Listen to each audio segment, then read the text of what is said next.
Bad photographs live forever, and nude ones live in infamy. Hello and welcome back to Fashion Bites.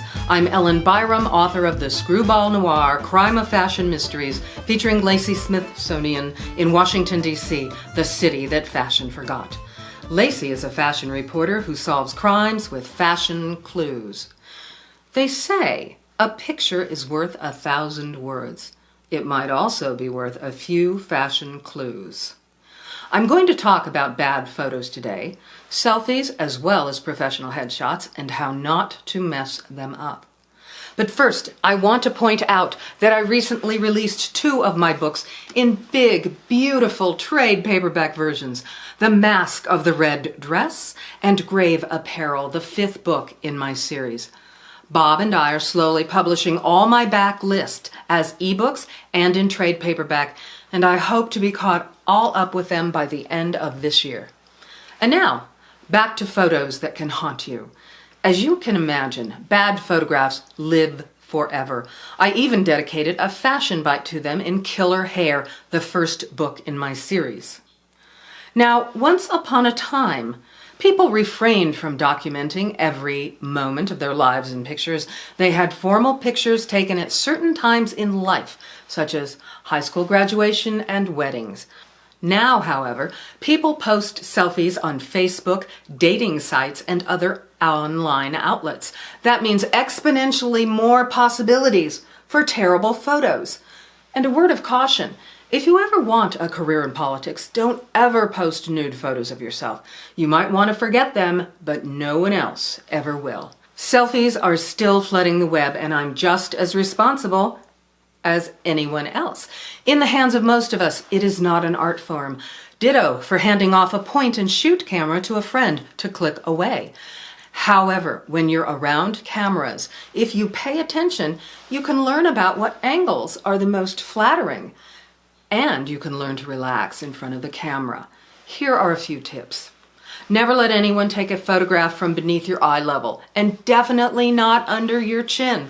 That happens a lot at conferences with people taking photos of you while you're on the platform. And some people automatically shoot from the hip. I don't know why. There is nothing attractive about a jowls and waddles shot. And for heaven's sakes, don't take an undershot for your own selfie. Besides, looking down at the camera, it wrinkles your neck. Lift that camera, smile, and get a better photo. To avoid looking like a corpse, always take a moment to touch up your lipstick and dab on a bit of concealer under the eyes, or whatever your area of preferred touch-up is. If you're not camera ready, what do? Grab a pair of sunglasses, swipe some lipstick on, and dramatically cover your hair with a scarf, a la Grace Kelly. Or wear a hat. Looking mysterious is better than looking bad. If you're caught in a scandal or nominated for an award, be sure and have a good photograph on hand to send out or attach to an email. This way, you have a chance to avoid your most horrible photos being printed.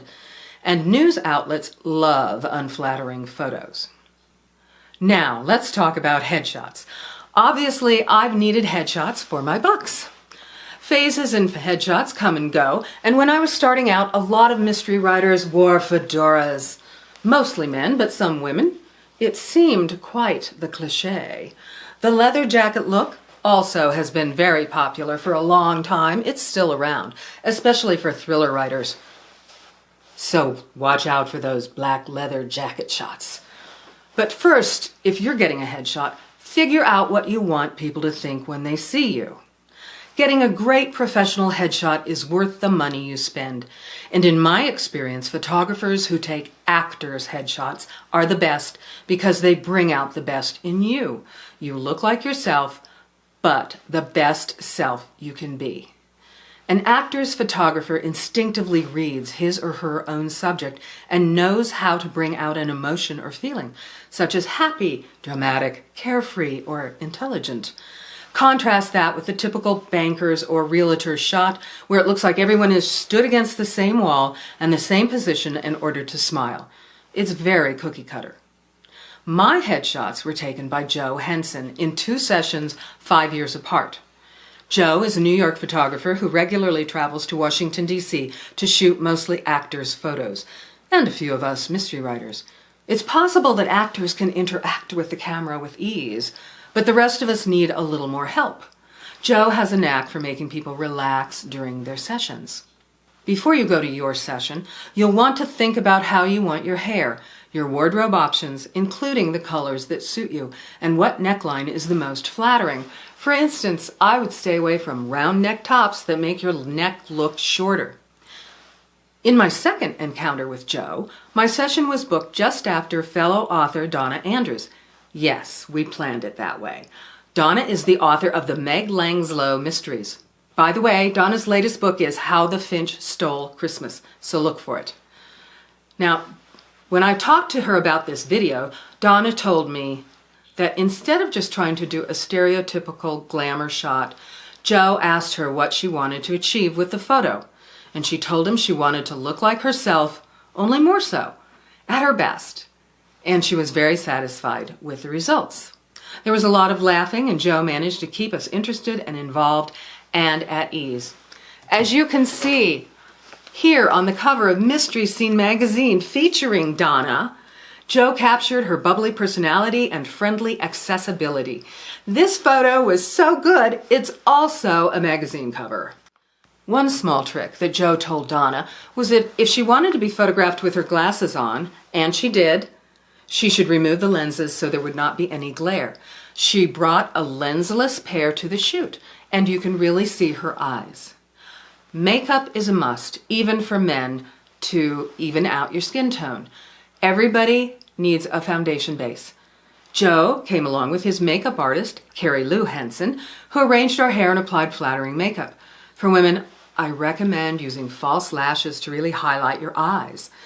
However, I have to admit that I needed them, but Donna did not. She has longer lashes. And my personal recommendation is to have a clear thought in your mind when you look at the camera. You don't want to be a deer in the headlights. For instance, when I had my private investigator's registration photos taken, I was aiming for mean yet glamorous. For my mystery author shots, I wanted an accessible, friendly look and one that was more serious. Now here they are. First, my photo with a friendly smile for my crime of fashion mysteries. Second, you can see my more serious headshot, and I was thinking, I've got a secret, and that goes with my thriller. You be the judge. Finally, smile and relax. The camera is not your enemy. Happy photos. If you want more information about me, check out my website at ellenbyerrum.com. I'm also on Facebook, LinkedIn, and Twitter. And if you like these videos, please subscribe, and that way you will never miss any of them. Finally, I'll see you next time. Bye.